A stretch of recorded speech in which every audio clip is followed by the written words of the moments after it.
Assalamualaikum warahmatullahi wabarakatuh. Alhamdulillah, nahmaduhu wa nasta'inuhu wa nastaghfiruh. Wa na'udzu billahi min syururi anfusina wa sayyiati a'malina may yahdihillahu fala mudhillalah wa may yudlil fala hadiyalah. Asyhadu an la ilaha illallah wahdahu la syarikalah wa asyhadu anna Muhammadan abduhu wa rasuluh. Ya ayyuhalladzina amanu ittaqullaha haqqa tuqatih wa la tamutunna illa wa antum muslimun. Amma ba'du. Para pemirsa, sahabat Raja, kaum muslimin dan muslimat yang dimuliakan Allah. Pertama, kita bersyukur kepada Allah Subhanahu wa taala atas nikmat karunia yang Allah limpahkan kepada kita semua. Selawat dan salam atas Nabi kita Muhammad sallallahu alaihi wasallam, keluarga beliau, sahabat beliau, umat beliau sampai hari kemudian. Para pemirsa, sahabat Raja, kaum muslimin dan muslimat yang dimuliakan Allah, pada kesempatan pagi ini kita kembali bertemu dan kita masih bersama buku Ada Apa Dengan Remaja. Kita sampai pada poin ataupun bab bagaimana kita membantu remaja, anak remaja kita. Ada beberapa indikasi yang menunjukkan bahwa seseorang itu perlu bantuan, bukan hanya remaja ya manusia secara pada umumnya. Ya, apabila ada indikasi ataupun tanda-tanda seperti ini atau gejala seperti ini, artinya dia sebenarnya perlu bantuan. Pertama adalah sedih, yang kedua cemas, dan yang ketiga gelisah. Yang mana kesedihan, kecemasan, dan kegelisahan ini muncul berlebihan, ya, berlebihan. Sedih wajar, cemas wajar, gelisah juga wajar. Tapi kalau berlebihan ini adalah hal yang tidak wajar, ada sesuatu di situ. Demikian pula anak-anak remaja kita, apabila menunjukkan gejala-gejala tersebut, ya maka ini artinya kita harus memberikan perhatian ya kepada mereka. Ya, yang pertama adalah kesedihan. Ya, kesedihan. Ya, biasanya manusia bersedih atas musibah ataupun masalah yang sedang dihadapinya, maka dia pun bersedih.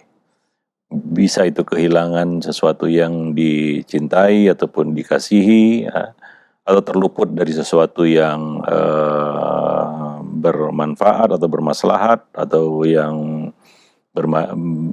baik, yaitu akan membawa ataupun mendatangkan kesedihan.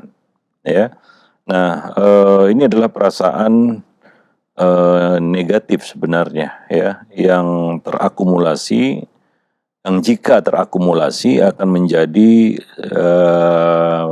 perasaan depresi, ya. Nah, dan ini bisa karena kejadian tertentu dalam kehidupan, ya, atau terluputnya sesuatu dalam kehidupannya. Remaja juga mengalami hal seperti ini, ya, kesedihan, ya, sebagaimana halnya manusia pada umumnya. Ya, kesedihan itu ya datang silih berganti ya dalam kehidupan kita. Ya, karena kita hidup di dunia yang penuh dengan ujian. Ujian biasanya mendatangkan kesedihan. Ya, kita bersedih karena diuji Allah Subhanahu wa taala dengan ujian-ujian yang mungkin berat ya, tapi tidak melewati sebenarnya dari kemampuan kita. La yukallifullahu nafsan illa usaha. Hanya saja kita perlu mempersiapkan diri untuk menghadapi ujian tersebut. Ya. Nah, maka dalam Islam ya kita tidak boleh larut dalam kesedihan atau tajdidul huzni, ya, memperbaharui ataupun mengulang-ulang kesedihan sehingga ia larut dalam kesedihan yang tak berujung. Ya, bisa jadi ini dari syaitan untuk melemahkan langkahnya menuju masa depan, ya, untuk beramal. Ya, biasa kalau kita larut dalam kesedihan mendalam, ya, segala sesuatu pasti terganggu. Ya, baik itu secara jasmani maupun rohani, fisik ya maupun psikis itu akan terganggu. Fisik akan terganggu ya karena kesedihan. Ya, penyakit-penyakit bisa muncul karena kesedihan. ya. Nah, itu secara fisik ya. Adapun secara psikis ya ini bisa menyebabkan depresi ataupun stres yang tinggi ya, dan ini juga membahayakan dirinya ya. Nah, tekanan pikiran yang berlebihan itu bisa menjadi salah satu pintu yang bisa dimasuki oleh syaitan. Ya, biasanya syaitan juga masuk ke dalam hati manusia, ya masuk ke dalam alam pikirannya saat bersedih. Ya, maka banyak juga kejadian-kejadian peristiwa orang itu kerasukan ya, kesurupan ya ketika dia mengalami kesedihan yang mendalam ya, ya sehingga menjadi berat bagi jiwanya. Nah, ini adalah celah yang bisa dimasuki oleh syaitan ya, untuk memasukkan berbagai macam pikiran-pikiran kotor ke dalam kepalanya atau ke dalam benaknya ya. Maka ketika orang itu bersedih ya, kita sama muslim wajib menghiburnya ya, mengusir rasa sedihnya ya. Nah, itulah yang disebut dengan takziah. Takziah itu ya bukan hanya orang yang kehilangan orang yang dicintainya ya, ataupun orang yang baru kehilangan orang yang dikasihinya, bukan. Tapi aza ya ataupun takziah itu dilakukan ataupun bisa dilakukan kepada orang yang sedang bersedih. Ya, orang yang sedang bersedih itu disebut aza juga atau takziah ya. Nah, itu kata-kata hiburan untuk memotivasi dan supaya dia bisa melupakan, menghilangkan sejenak pikiran-pikirannya tentang hal-hal yang buruk yang bisa saja itu masuk ke dalam hatinya. Ya, maka seorang muslim ya wajib ya ataupun merupakan hak muslim atas muslim yang lainnya, dan kewajiban kita kepada saudara kita yang sedang bersedih adalah yaitu kita menghiburnya. Karena semua orang perlu dihibur ya ketika dia bersedih. Ya, dan kadang-kadang kesedihan itu sangat berat. Ya, maka dalam Islam ya kita menghibur orang yang bersedih. Ya, misalnya orang yang kehilangan orang yang dicintainya, kita mengucapkan kata-kata takziah kepadanya ya, kata-kata yang membangun ya, kesabarannya di dalam menghadapi musibah ya. Nah, perintah untuk bersabar ya. Nah, mengharap pahala di sisi Allah Subhanahu wa taala, bahwa segala sesuatu itu adalah ketetapan Allah Subhanahu wa taala, hal-hal yang mendasar sebenarnya ya, tapi ketika kita tertimpa musibah, sedang bersedih, itu hilang dari kepala kita. Orang yang bersedih bukan nggak ngerti sabar. Orang yang sedang bersedih bukan nggak mengerti, dia bukan nggak paham, bukan nggak tahu ya bahwa segala sesuatu itu sudah ditakdirkan Allah. Ya, bahwa dia beriman juga kepada takdir yang baik maupun yang buruk ya, tapi ini kondisinya berbeda ketika orang itu sedang bersedih ya. Kadang-kadang hilang apa yang ada di kepala, bahkan hal-hal mendasar. Makanya perlu kita berikan hiburan dengan menyuruhnya untuk bersabar, wal tasbir wal tahtasib, hendaklah engkau bersabar dan mengharap pahala di sisi Allah Subhanahu wa taala, atau kata-kata yang menyejukkan hatinya. Ya. Nah, supaya dia bisa melupakan sejenak kesedihannya dan bisa bangkit dari kesedihannya, ya. Nah, seperti itu. Nah, itu adalah hak muslim atas muslim yang lainnya dan kewajiban muslim terhadap ya muslim lainnya. Ya, karena semua orang pasti pernah ya mengalami kesedihan dalam kehidupannya, dalam hidupnya, ya. Nah, itulah dunia ya, ada suka, ada duka, ada senang, ada sedih. Ya, tilkal ayam dawiluha bainan nas. Hari ini mungkin orang lain yang bersedih, maka kewajiban kita menghiburnya. Mungkin besok kita yang bersedih, lalu orang lain menghibur kita. Ya, maka kita pun merasa ringan ya menghadapi musibah atau ujian yang Allah berikan kepada kita. Ya, nah demikian.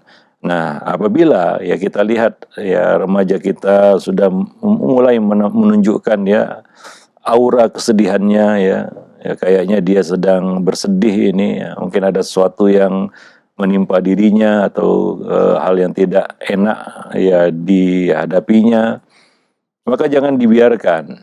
Jangan acuh tak acuh istilahnya, jangan cuek ya, ya, atau kita justru mengabaikannya. Ini secara mental akan merusaknya. Ya mungkin dalam hatinya nanti akan berkata, ini orang tua saya tidak bisa diandalkan. Ya, maka dia tidak akan mau lagi mungkin bersandar kepada kita. Mungkin dia akan cari orang lain agar dia bisa bersandar saat dia bersedih. Maka orang tua harus peka ya, jangan cuek. Ketika melihat anaknya, apalagi remaja ya, karena remaja bersedih itu beda dengan bocil bersedih.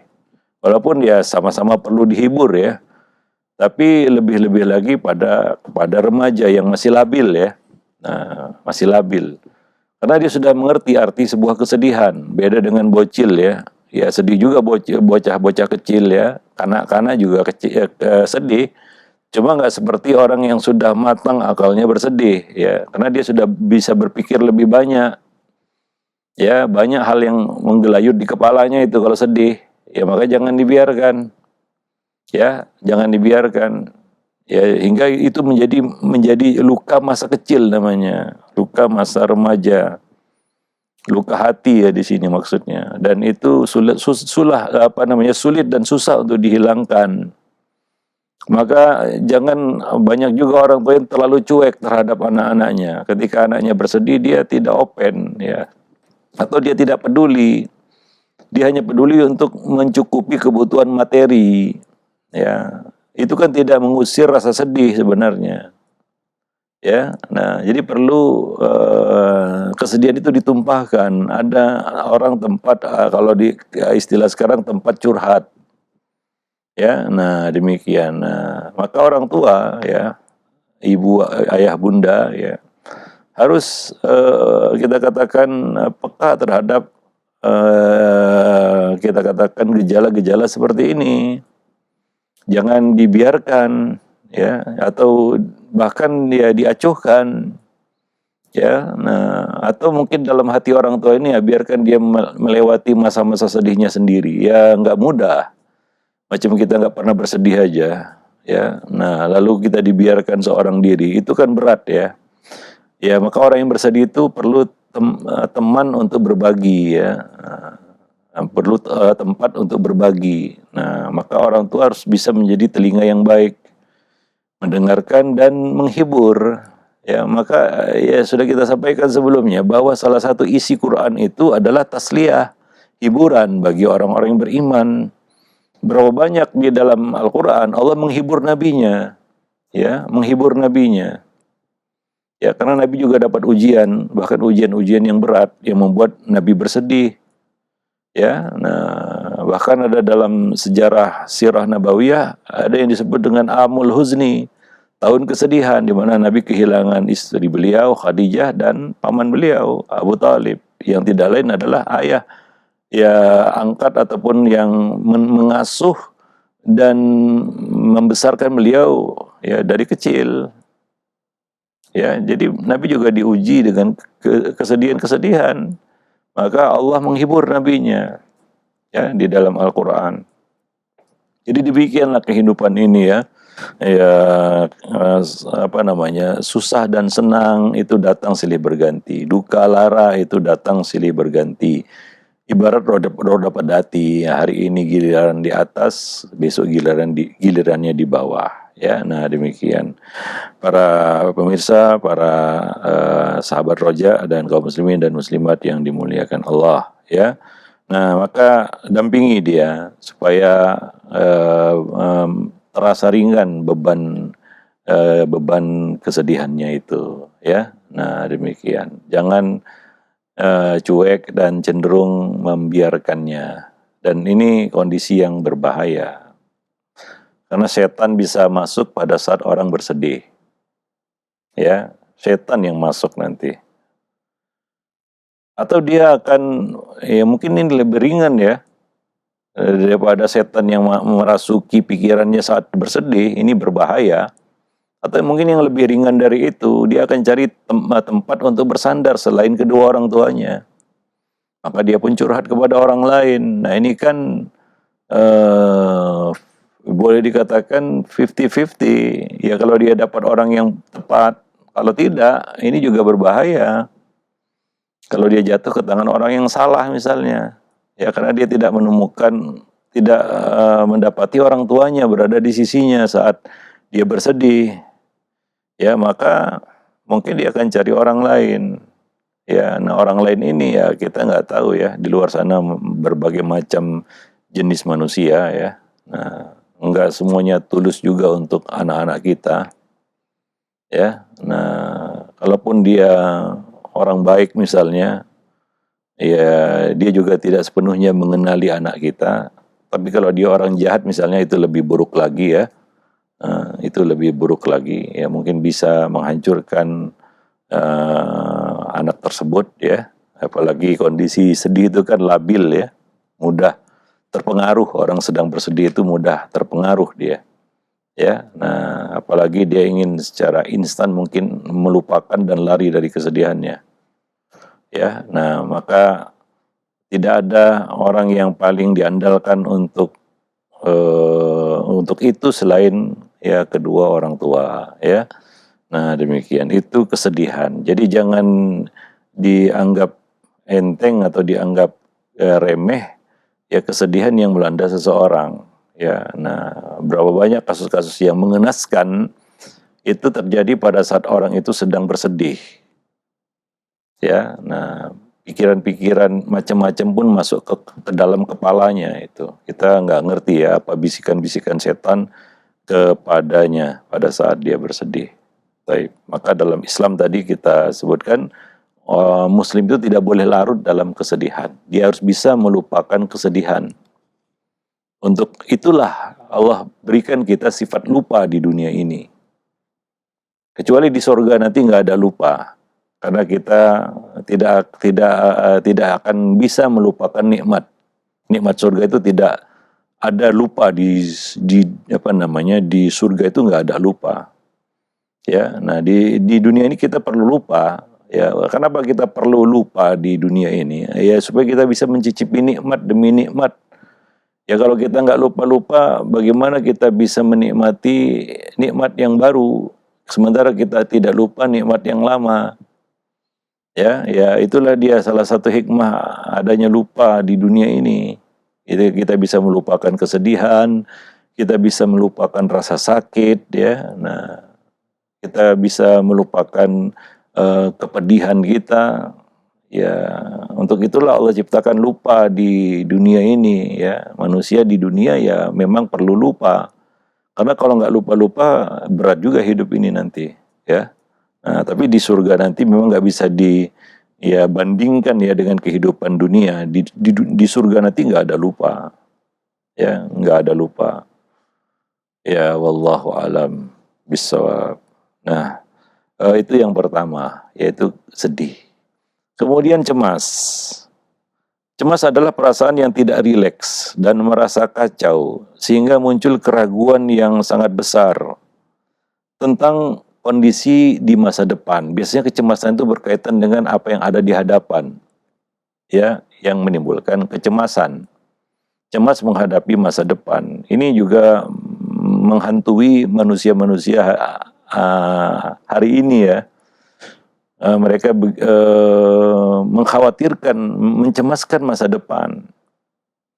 Ya, kita harus berpikir ke masa depan, ya, mempersiapkan masa depan, ya. Tapi kita nggak boleh cemas berlebihan.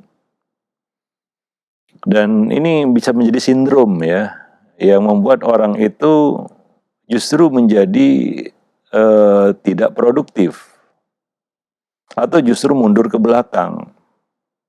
Biasanya kecemasan yang berlebihan akan memunculkan rasa penyesalan. Ya, sesuatu yang sebenarnya nggak perlu disesali, misalnya menyesali kehidupannya. Ya, menyesali keberadaannya di dunia. Itu berawal dari kecemasan yang berlebihan. Ada satu sindrom yang bernama baby blues syndrome, biasanya menyerang wanita yang baru melahirkan. Ya, kecemasan terhadap masa depan anaknya. Ya, kecemasan terhadap masa depan, baik masa depannya dan masa depan anaknya, sehingga dia mungkin berpikir untuk mencelakakan anaknya itu. Ya, nah maka kalau ada wanita yang baru melahirkan misalnya murung ya, tidak menunjukkan kegembiraan, keceriaan. Nah, ini perlu diwaspadai. Kita nggak tahu apa yang ada di dalam pikiran orang ya, dalam hatinya, apa yang sedang bergelayut di pikirannya, apa yang sedang mengaduk-ngaduk isi hatinya. Kita nggak tahu ya. Maka kalau ada indikasi itu ya, kecemasan ya, apalagi wanita yang baru melahirkan ya, atau ini bisa menyerang wanita yang memang lemah akalnya ya. Ya, lebih mengedepankan perasaannya. Kecemasan ini lebih banyak menimpa mereka ya. Nah, demikian. Ini harus diwaspadai ya. Nah, harus dihibur, harus didampingi ya. Ya, supaya tidak muncul macam-macam di dalam pikirannya. Orang akan kehilangan produktivitasnya kalau dia terus dalam kecemasan. Maka Nabi SAW memberikan kata-kata motivasi. Ya, Nabi berkata, ya ihris ala ma yanfa'uk. Ya, sungguh-sungguhlah kamu, berjuanglah kamu, berbuatlah kamu untuk meraih apa-apa yang bermanfaat bagimu. Ya, nah itulah hidup. Ya, memang kita dikasih kekuatan untuk berikhtiar. Segala fasilitas yang diberikan Allah kepada kita itu mendukung kita untuk mampu berikhtiar. Maka ihris. Ya, artinya sungguh-sungguhlah. Ada keseriusan dan kesungguhan itu untuk menghadapi hidup. Ya, wala ta'jiz, jangan bersikap lemah. Ya, sehingga seolah-olah merasa tidak mampu. Ya, seolah-olah pasti gagal padahal belum mencoba. Ya, nah itu mungkin berawal dari kecemasan yang berlebihan ya. Ya, sehingga orang itu tidak mampu untuk mengeluarkan potensinya. Maka Nabi mengatakan ihris ala ma yanfa'uk. Wasta'in billah, minta bantuan kepada Allah. Karena kita ini pada dasarnya lemah. Kita perlu bantuan Allah Subhanahu wa taala. Ya. Nah, jadi penguatan diri kita pribadi ya dari dalam, kemudian jangan lupa hubungan kepada Allah Subhanahu wa taala, kepada Pencipta. Karena yang mengatur kehidupan adalah Allah Subhanahu wa taala. Maka ista'in billah, minta bantuan kepada Allah. Wala ta'jiz. Jangan kasih celah bagi setan. Itu sifat ajas itu dari setan. Ya, sikap lemah itu dari setan. Maka wala ta'jiz, jangan buka celah bagi setan untuk masuk. Ya, sehingga banyak hal-hal baik justru menjadi terluput, tertunda atau terabaikan, tersia-siakan karena sifat ajas itu. Maka ya tidak ada kata menyerah sebelum mencoba. Jangan katakan tidak bisa kalau belum coba. Ya, nah demikian. Ya, maka seorang mukmin itu harus optimis. Tidak boleh pesimis. Ya, harus siap menghadapi tantangan, bukan ingin lari dari tantangan. Ya, menghadapi masalah, bukan lari dari masalah. Ya, siap menghadapi ujian, bukan lari dari ujian. Karena kita nggak akan bisa lari dari masalah, dari ujian, ya dari tantangan hidup. Nah, maka buang jauh-jauh rasa cemas itu. Nah, kalau misalnya kita melihat ada indikasi itu ataupun ada gejala itu pada remaja kita, nah ini artinya dia perlu bantuan kita untuk mengangkat kembali motivasinya, ya, untuk mengangkat kembali semangatnya. Ya, nah orang yang cemas itu biasanya nggak berani untuk melangkah, ragu-ragu dia, karena dia cemas, nanti gimana, begitu ya. Nah, ya risiko hidup pasti ada. Hidup ini kan pilihan, Allah kasih pilihan, karena Allah kasih kehendak. Kehendak itu ya memang untuk memilih. Dan setiap pilihan, apapun pilihan itu pasti ada resikonya. Ya, semua ada resikonya di dunia ini. Ya, kita contohkan olahraga lah. Ya, olahraga kan semuanya beresiko. Tapi ada yang nyata resikonya, misalnya olahraga ekstrim. Makanya olahraga ekstrim itu dilarang dalam Islam. ya. Nah, jangan menyia-nyiakan kehidupan juga. Kita perlu berolahraga, perlu. Nabi berolahraga, iya. Mungkin ada yang nyelutuk, iya, ada orang yang mati karena olahraga, Ustadz. Iya, betul. Ya, karena kita nggak olahraga pun ada risikonya juga. Berolahraga ada risikonya, semua olahraga ada risikonya. Ya, nah, berenang misalnya, yang Nabi sunnahkan berenang, berkuda. Ya, Nabi pernah berjalan, berlomba lari. Semua olahraga ada risiko. Berenang tenggelam, ada yang meninggal juga karena tenggelam. Berkuda jatuh ke sepak kuda, ya ada juga yang meninggal karena kesipak kudanya sendiri. Ya, nah demikian juga lari, ada yang tiba-tiba kena serangan jantung misalnya. Ya semua ada resikonya, hidup ini penuh resiko memang. Tapi kita harus hitung-hitung resiko kan begitu ya. Ini kira-kira resikonya nyata atau ya masih waham. Waham itu ya kalau kita salah itu beresiko misalnya. Ya itu harus kita pikirkan kan begitu ya. Nah jadi ya jangan takut resiko gitu ya. Karena kalau kita terlalu memikirkan itu, ya kita nggak buat apa-apa. Ya manusia diam aja beresiko juga kan begitu ya. Nah demikian. Jadi ya itu kecemasan yang muncul ya karena memikirkan resiko, atau dalam istilah hari ini OT, overthinking misalnya. Nah ini yang biasanya mudah cemas itu ya, ada juga sekarang anak-anak yang overthinking. Kadang-kadang ini juga bawaan lahir ya, overthinking itu. Ya terlalu memikirkan hal yang detil-detil yang kadang-kadang nggak perlu juga dipikirin begitu ya. Nah ada juga yang lahir dengan karakter seperti itu ya. Nah, kalau anak kita misalnya masuk kategori yang suka overthinking ya, nah ini perlu disertai dia, diarahkan. Karena ini nggak mudah hilang gitu ya. Sindrom overthinking ini kan nggak mudah hilang gitu ya. Memang udah dari sononya misalnya ya. Ya memang karakternya gitu. Tapi ya yang namanya kita pikiran itu ya bisa diarahkan kepada hal yang positif, jadi positive thinking ya. Nah ya itu bergantung kepada pendidiknya bagaimana mendampingi anak yang overthinking ini. Tapi kalau dibiarin ya dia menunjukkan kecemasan, orang tuanya cuek aja, ya bahkan lebih parah lagi nih, menakut-nakutin gitu ya. Ya dia tambah overthinking, tambah cemas, nah, ini lebih buruk lagi ini. Ya justru kita mengusir kecemasan itu. Ya, nah demikian. Ya seperti Nabi SAW mengusir rasa cemas dari para sahabat, la tahzanu wa la takhafu wa la tahzanu. Ketika sahabat cemas menghadapi pasukan yang ya apa namanya jumlahnya lebih banyak daripada pasukan muslim, Nabi menghibur mereka, Allah menghibur nabinya, dan Nabi menghibur mereka dengan mengucapkan kata-kata yang diucapkan juga oleh para nabi sebelumnya, hasbunallah wa ni'mal wakil. Ya, itu ucapan yang diucapkan oleh Nabi Ibrahim ketika dilemparkan ke dalam api, hasbiyallah wa ni'mal wakil. Itu diucapkan Nabi saat perang Badar menghadapi pasukan yang jumlahnya 3 kali lipat lebih besar. Ya kalau kita overthinking saat menghadapi hal semacam itu ya mungkin ya saat itu Nabi dan para sahabat sudah melarikan diri karena pasukannya yang dihadapi 3 kali lebih banyak ya.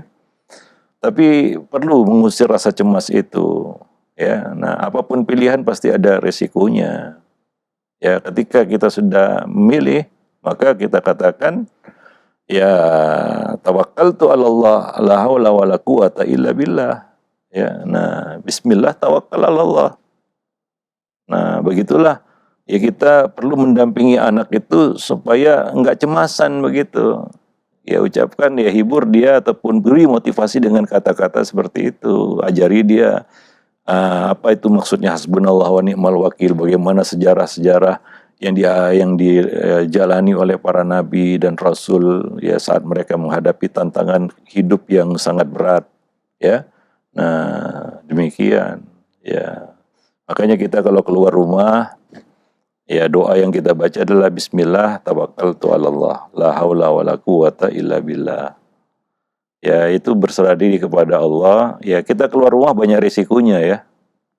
apalagi di jalan raya sana kan begitu ya, banyak resikonya. Kadang-kadang hal-hal yang ya musibah yang ya di luar nalar kan begitu ya.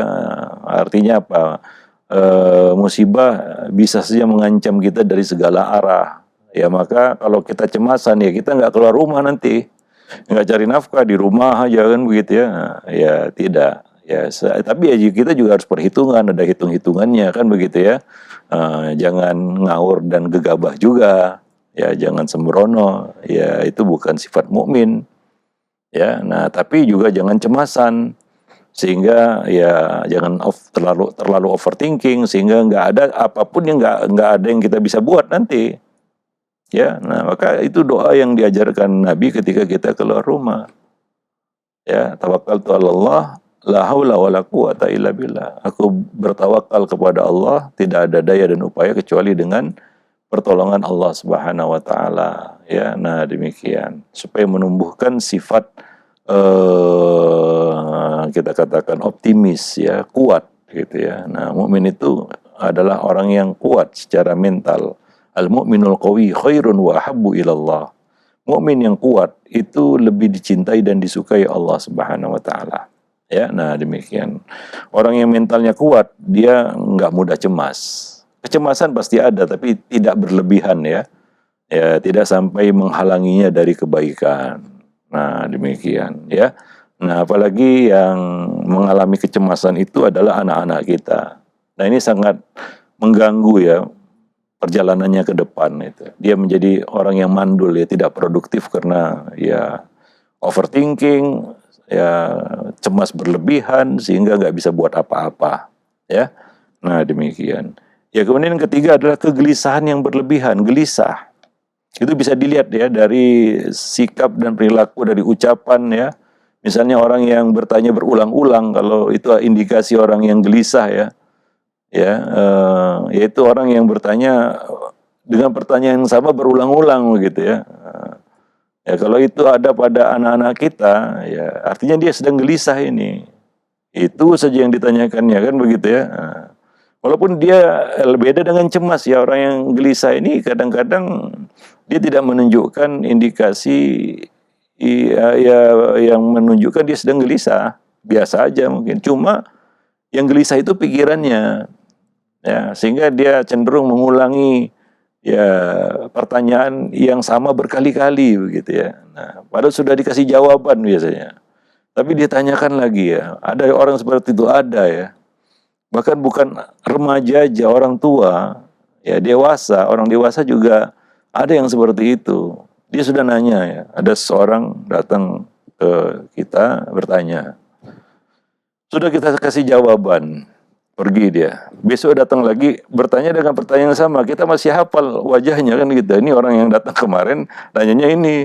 Besoknya dia datang lagi nanya sama juga. Ini artinya dia sedang gelisah. Hatta pertanyaan jawaban kita itu tidak bisa dicernanya begitu. Sehingga dia perlu bertanya berulang-ulang. Itu salah satu indikasi kegelisahan. Dia ini sedang gelisah sebenarnya.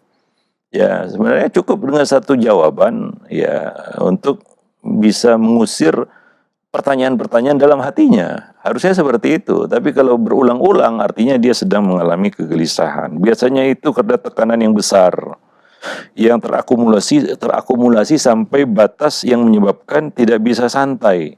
Bahkan orang yang gelisah berlebihan itu tidak bisa tidur. Ya, nah ini kan jadi beban yang berat ya bagi dirinya. Ya. Nah, mungkin dia akan terganggu kesehatannya juga. Ya, nah, dan akan terforsir untuk berpikir. Dan itu menyedot ya kita katakan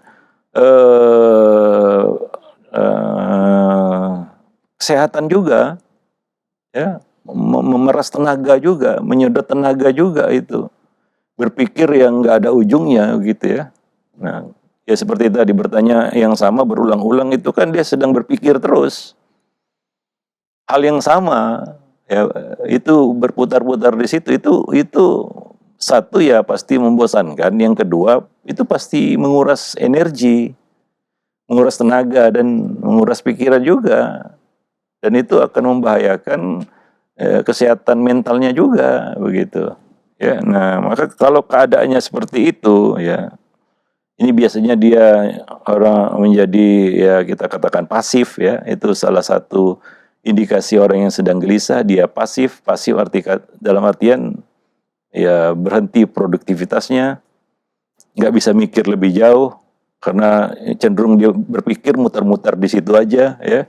Nah, dan dia nggak akan bisa menikmati hidup ya. Nah, dan ini kan rugi ya.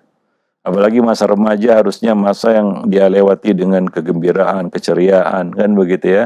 Nah, dia lewati itu dengan kegelisahan, kekalutan dan kecemasan dan kesedihan, dan itu akan merenggut ya masa-masa remajanya. Dan ya ya kita katakan sangat menyedihkan ya ketika seorang itu melewati masa remajanya dalam kondisi seperti itu. Dan ini kembali lagi ya perhatian dari para pendidiknya, terutama orang tua. Jangan cuek saja melihat anak gelisah, cemas, sedih, lalu dibiarkan saja. Nah, ini sangat tidak bijak ya. Seperti yang kita katakan tadi, hanya ada dua kemungkinan ini. Dia dijadikan mangsa oleh setan yang akan merasukinya, dan itu yang sangat berbahaya. Yang kedua adalah mungkin dia akan cari orang yang bisa melepaskan semua ini, kesedihan, kegelisahan, kecemasannya. Dan itu ya sangat berbahaya juga ya kalau dia jatuh ke tangan orang yang salah misalnya. Ya, wallahu a'lam bishawab. Nah, demikian ya, nanti akan kita lanjutkan pada poin yang berikutnya ya, kondisi di mana para remaja kita itu perlu bantuan kita, yaitu ketika dia sudah menunjukkan rasa pesimis dan berpikiran negatif ya. Nah, ya kadang-kadang ada orang itu yang berpikiran negatif terus ya. Ya, ini juga kondisi yang nggak ideal dan nggak baik yang kita perlu menanganinya dengan segera ya. Wallahu a'lam bishawab. Nah, itu saja mungkin aku qauli hadza, astaghfirullah li wa lakum lisairil muslimin innahu huwal ghafurur rahim. Alhamdulillah, baik, terima kasih banyak Ustaz. Jazakallahu khair atas materi yang telah disampaikan, dan demikian ikhwatul Islam, azakumullah, sahabat roja dimanapun anda berada. Materi yang telah disampaikan oleh Ustaz Bisan Al-Maidani hafizahullah dari pembahasan mengenai remaja ini, yaitu sedih, cemas dan yang berlebihan, yang mudah-mudahan ini bisa menjadi wawasan tambahan bagi kita semua, ilmu yang bermanfaat. Dan selanjutnya kami buka sesi interaktif, sesi tanya jawab. Silakan bagi Anda yang ingin bertanya perihal pembahasan ini. Yang pertama Ustaz, kami ajukan ada pertanyaan dari hamba Allah yang berada di Bogor.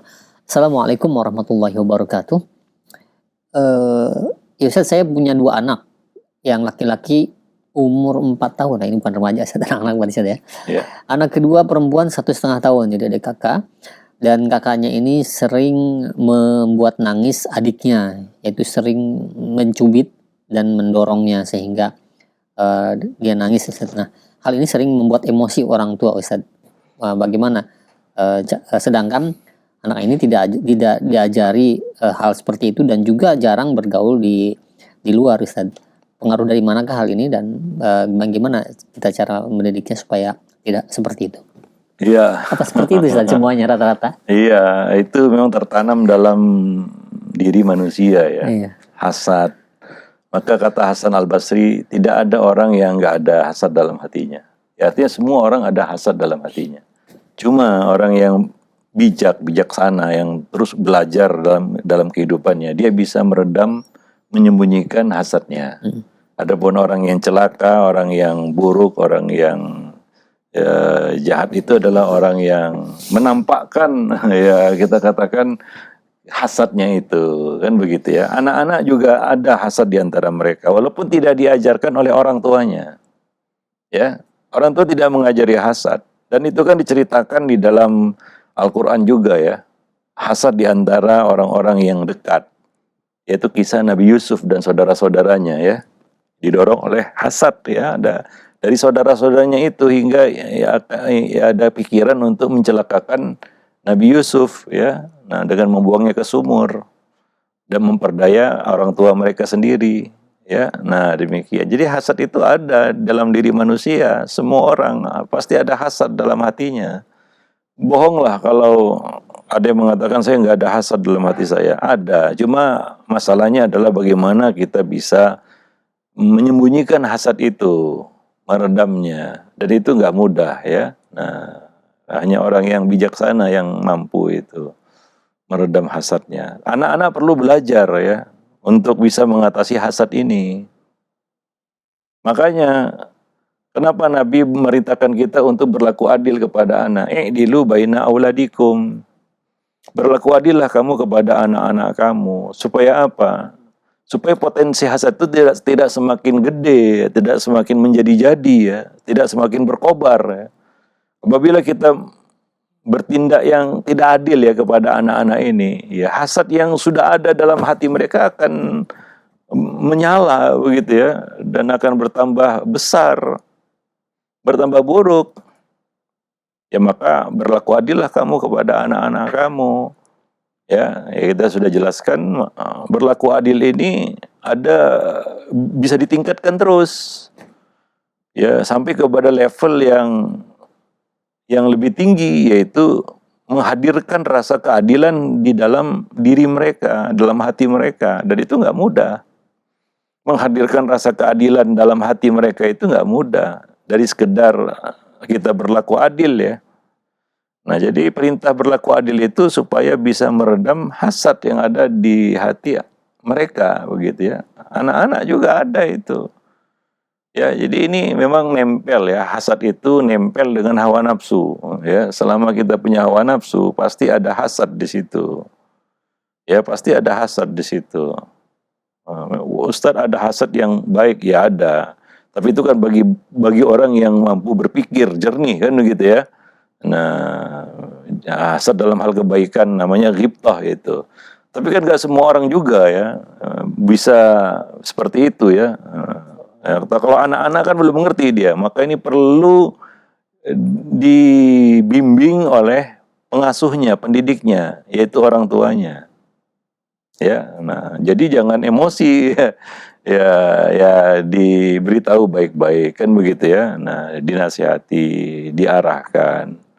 Ya, dan berusaha untuk ya introspeksi orang tua. Mungkin orang tua ya begitu dapat mainan baru ya, semua perhatiannya tercurah kepada si adiknya misalnya ya, si kecil ini gitu. Dan itu menumbuhkan kecemburuan ya, yang menghadirkan sifat hasad tadi dalam hatinya.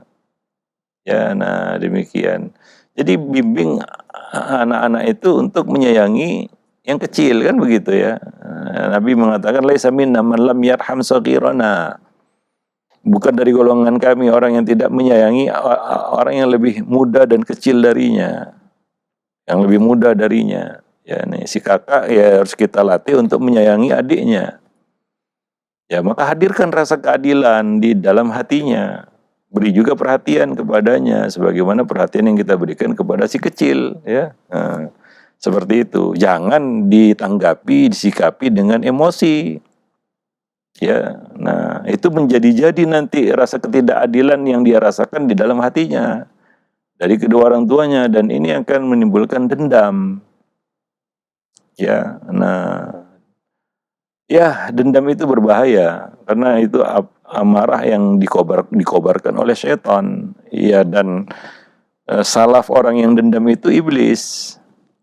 Ya, itu teladannya ya, itu salafnya, dikatakan salafnya ya iblis yang dendam kepada Adam ya.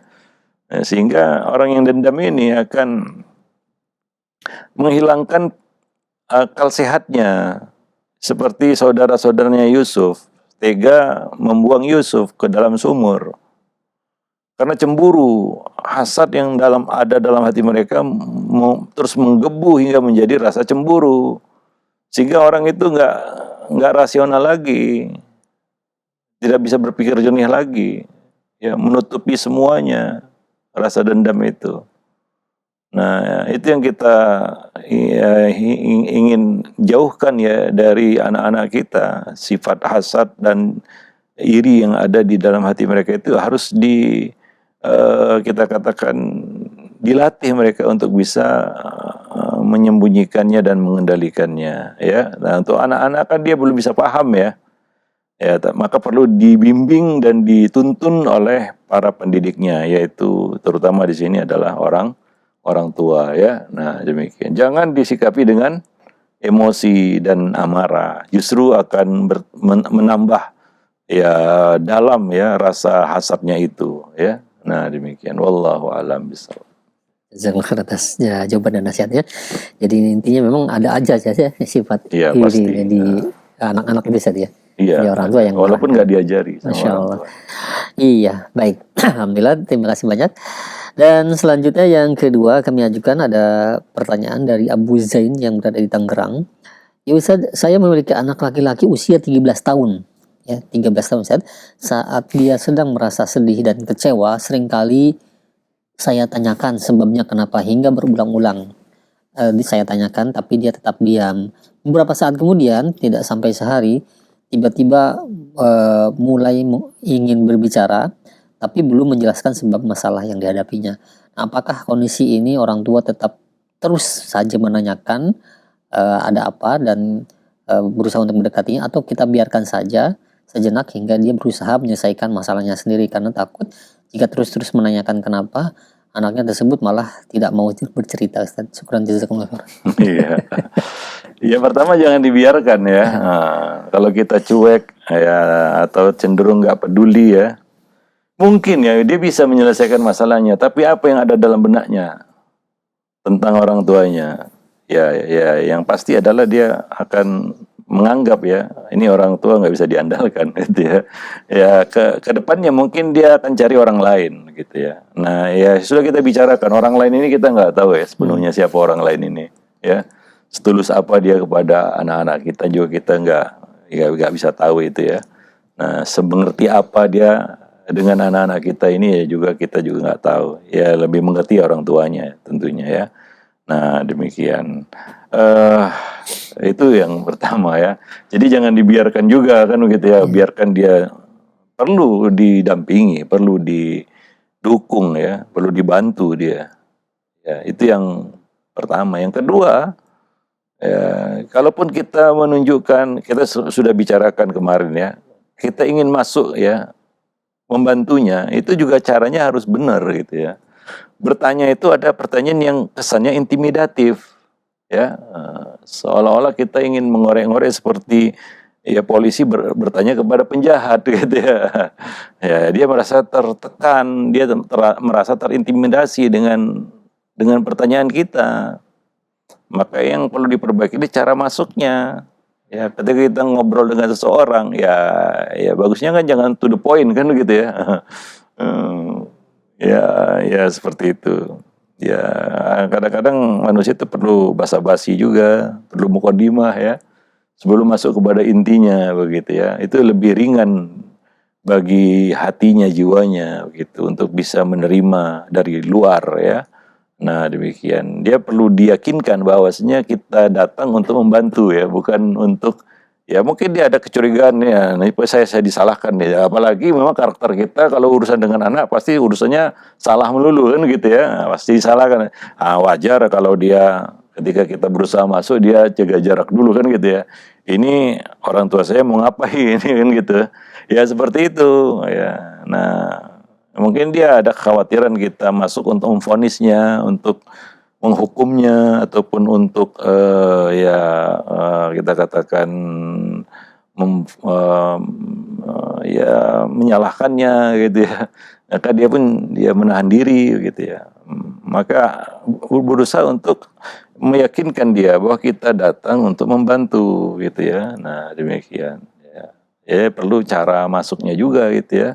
Nah, ketika kita masuk kepada seseorang, ya, dalam urusan-urusan yang sifatnya privasi, dia perlu diyakinkan bahwasanya kita datang untuk membantu, bukan untuk memperberat masalahnya kan, gitu, ya. Atau mungkin ini untuk orang ini mau bergembira di atas penderitaan saya ini, gitu, ya. Ya mungkin ada kecurigaan di situ, ya. Maka ya mungkin cara kita approach kita yang perlu diperbaiki mungkin ya, pendekatan kita kepadanya. Ya, nah demikian. Wallahu a'lam. Maka ya sekali lagi ya para orang tua ketika berurusan sama anak, itu jangan urusannya salah melulu gitu ya. Kalau salah baru dekati anak, baru ngomong sama anak. Jadi kesannya apa? Kita itu adalah hakim yang datang untuk menjatuhkan hukuman dan vonis gitu. Ya demikian. Wallahu a'lam bishawab ya. Nah, mungkin itu aja. Ya, Ustaz. Baik, Ya. alhamdulillah. Terima kasih banyak Ustaz. Jazakallahu khair atas jawaban dan nasihatnya. Demikian ya untuk yang bertanya. Dan selanjutnya ada pertanyaan ya tidak disebutkan dari siapa dan dari mana. Ustaz, bagaimana mengatasi anak yang sudah dewasa dan dia sering ketika di kamar mandi itu mendengarkan musik. Saya curiga ketika di luar pun dia sering mendengarkan musik, Ustaz, dan sering ketika berkumpul dengan teman-temannya pun di rumah. Dan bagaimana Ustaz cara menasihatinya? Karena dirasa sangat sulit untuk memberitahunya, Ustaz. Iya, ini masalah anak-anak muda hari ini ya, dikepung dengan musik mungkin ya, di mana-mana dia duduk di sini dengar musik, di sana dengar musik kan begitu ya. Ya, itu masalah yang mereka hadapi, apalagi gadget selalu berada di tangan mereka kan begitu ya. Nah, bisa jadi makanan sehari-hari dia kan begitu. Nah, hampir susah dan sulit untuk melepaskan diri dari masalah ini ya. Maka ya memang ya mungkin dia tahu, remaja-remaja mungkin tahu apa hukum musik mungkin ya. Nah, cuma masalahnya untuk melepaskan diri dari itu kan ya satu mungkin perlu pengalihan, dialihkan kepada hal yang bermanfaat kan begitu ya. Nah, murattal misalnya atau yang lainnya begitu ya. Nah, yang bisa untuk meringankan hal ini ya. Atau ya mungkin masalah mengisi waktu pada hal-hal yang produktif. Ya sehingga teralihkan dari hal-hal yang negatif untuk hari ini ya. Nah, mungkin karena kurang kegiatan atau kurang kesibukan, akhirnya cari kesibukan-kesibukan yang negatif dan tidak bermanfaat, bahkan dilarang kan begitu. Nah, jadi ya masalah mengisi waktu anak-anak remaja hari ini itu perlu diperhatikan oleh para pendidiknya ya. Nah, demikian. Ya, zaman sekarang ya musik aja sudah masuk masjid kan begitu ya. Nah, bahkan Masjid Nabawi itu ya sampai diingatkan oleh imam Masjid Nabawi ya tentang nada dering misalnya ya. Nah, nada panggil misalnya masih ada yang pakai musik kan begitu ya. Ya, musik dengan segala lapisannya begitu ya. Ada musik yang katanya musik Islami gitu ya. Ya, syubhatnya di situ juga gede kan begitu ya. Nah, macam-macam ya para pemirsa dan sahabat roja yang dimuliakan Allah. Nah, ya kita orang tua kewajiban kita terus menasihati kan begitu ya, karena itu yang menjadi kewajiban kita ya, terus menasihatinya ya. Dan yang penting tadi adalah ya mungkin dia perlu pengalihan ya, dan perlu manajemen waktu yang lebih baik lagi ya, sehingga terhindar dari hal-hal yang negatif tersebut ya. Wallahu a'lam bishawab. Nah, demikian sama seperti vape juga, vape ya. Nah, mungkin mereka berpikir, wah daripada saya merokok gitu ya, jadi pakai benda itu ya. Ini cenderung anak-anak remaja yang melakukan itu ya kurang bisa tahu bagaimana maksimalkan waktu gitu ya, dan perlu pengalihan hal-hal yang lebih bermanfaat daripada dia habiskan waktu di kafe ngepafe kan gitu ya. Seperti banyak anak-anak remaja kita hari ini ya. Nah, demikian dia mungkin ini nggak mudah ya karena ini masalah remaja sebenarnya ya. Kalau kita usut ke belakang lagi ya, ini merupakan salah satu dampak ya dari lemahnya minat baca pada anak-anak muda. Ya, sehingga seiring dengan melemahnya minat baca itu berdampak kepada lemahnya kekuatan belajar anak-anak ini, anak-anak remaja hari ini.